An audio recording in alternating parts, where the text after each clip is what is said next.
Salamu alaikum warahmatullahi wabarakatuh.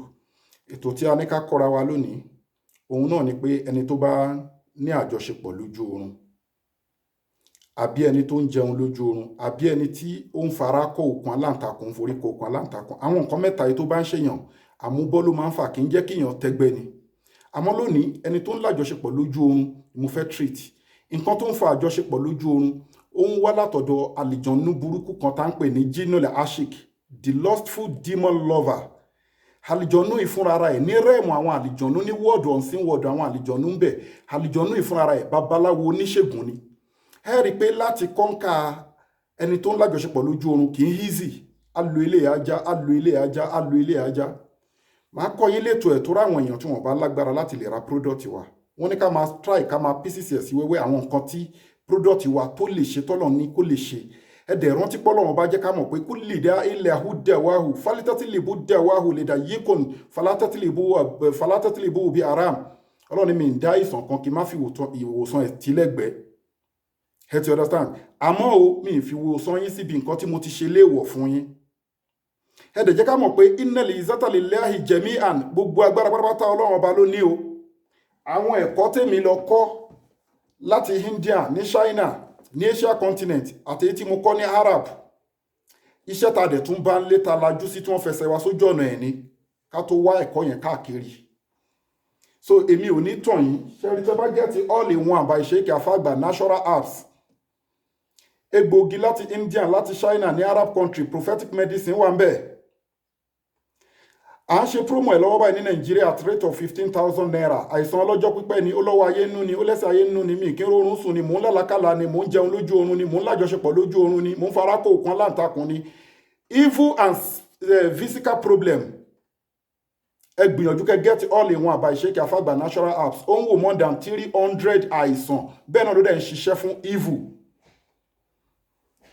Ẹnikẹ́ni tó bá ní ìpèníjà lórí èyíkéyìí nínú àìsàn káìsàn àbí spiritual problem ayé ń dá láàmú, ẹ gbìyànjú ẹ contact Global Dahiratu Dhikrlahi Islamic Organization Health and Spiritual Department lórí nọ́mbà yìí +2761295638 ẹ dẹ̀ gbìyànjú kẹ́ get all in one by Sheikh Afagba natural apps. 15,000 naira là ń ṣe promo ẹ̀ lọ́wọ́ ní Nàìjíríà ń sìn. Lẹ́ẹ̀kan sí ẹ WhatsApp nọ́mbà yìí tẹ́ bá ní di product yìí +2761295638. Náà kí n tó kọ́ yín ní nǹkan tí mo fẹ́ kọ́ yín fún ẹni tí ò bá lágbára àti ra product wa, nǹkan tó lè ṣe lẹ́ni tó bá ní ìbálòpọ̀ lójú oorun. Tó bá ṣiṣẹ́ yìí àbí kó tó ṣiṣẹ́ yìí àbí tó bá ṣiṣẹ́ yìí tán, gbìyànjú kó fi nǹkan tó bá lágbára sákàǹtì àwọn ọmọ aláìní. Account number ní fáwọn ọmọ aláìní 0123214254 Global Dahiratu Dhikrlahi Islamic Organization, Wema Bank of Nigeria.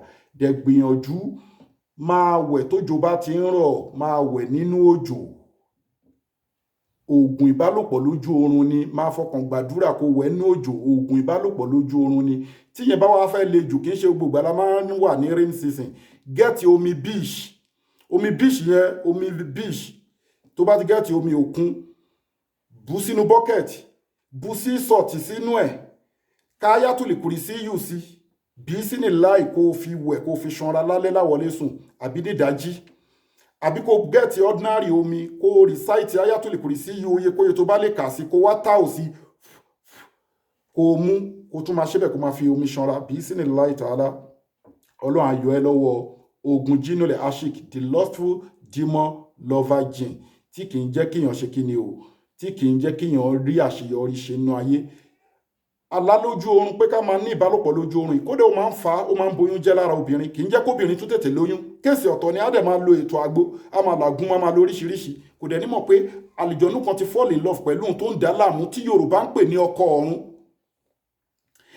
Story pọ̀ lórí ẹ̀gan ẹ̀kọ́ pọ̀ lórí. Ẹni tó bá ní ìbéèrè ó lè pè wá ká béèrè. Kò sí time láti lè máa download àwọn nǹkan tí kìíní máa ń fà. Àmọ́ get all in one by Sheikh Afagba natural apps. Èmi ò mú sí ẹ lára, confirm lèmi ń sọ fún ẹ. Mi ní tìtorí ayé kí n ta àlìjọ́nà èmi Ọlọ́run. Prophetic medicine wà ń bẹ̀. Àwọn apps láti India, láti China, ní Africa country, ní Africa wà ń bí ó wà ń bẹ̀ lákójọpọ̀ síbẹ̀ nínú àwọn ẹ̀kọ́ tọ́lọ̀ ní kí n lọ ṣàjọ. Ẹ ti understand? Wà á bí ni, kà sí bí ni, wọ́n bí mọ́ wa ni, a tún wá ẹ̀kọ́ lórí ẹ̀. so a dẹ̀ ń dúpẹ́ lọ́dọ̀ Ọlọ́run àmọ́ gbogbo agbára Ọlọ́run ló ní bí sí ní láì àìsàn ọlọ́jọ́ pípẹ́ àti lògùn sí kò lọ ni ó lọ́wọ́ ayé nú ni ó lẹ́sẹ̀ ayé nú ni mò ń jẹun lójú oorun ni mò ń lòpọ̀ lójú oorun ni get all in one by Sheikh Afagba natural apps láti kojú èké nínú àìsàn bí sí ní láì tààlà wàá dúpẹ́ fọ́lọ́run ẹni tó bá ní chronic àìsàn kó gbìyànjú kó ṣe kí ni kó try kó lo product wa fún 90 days kó dẹ̀ lọ ṣe check up bí sí ní láì tààlà pẹ̀lú ìyọ̀ǹda Ọlọ́run wàá dúpẹ́ so ọ̀rọ̀ wa ò ní jù báyìí lọ a máa mú àwọn solution yẹn wá díẹ̀díẹ̀ àmọ́ lónìí jinule ashik tí Yorùbá ń pè lọ́kọ ọ̀run the lustful demon lover tó máa ń fa ìbálòpọ̀ lójú oorun tó máa ń fa àwọn àlákàlà lọ́ọ̀fù tí wàá máa ró ojú tó mọ̀ àbó ojú tó mọ̀ tí wàá máa ró oríṣiríṣi tí wàá máa dà sára get all in one láti fi kojú gbogbo èké tó bá jẹ́ ẹ̀mí òkùnkùn àti èké nínú àìsàn masalam waila lẹ́kọ̀ọ́ yìí lẹ́ẹ̀kan sí ẹ WhatsApp wa lórí +27 61 295 6389 +27 61 295 6389 ẹ dẹ̀ má gbàgbé kẹ́ tó ṣiṣẹ́ ta kọyín tán sìn àbí tẹ́ bá ṣe tán ẹ fi nǹkan tẹ́ bá lágbára sákàǹtì àwọn ọmọ aláìní àkáǹtì nọ́mbà ní fún àwọn ọmọ aláìní 0123214254 àkáǹtì nọ́mbà fún àwọn aláìní 0123214254 Global Dahiratu Dhikrlahi Islamic Organization Wema Bank of Nigeria masalamu wa ilal liqai.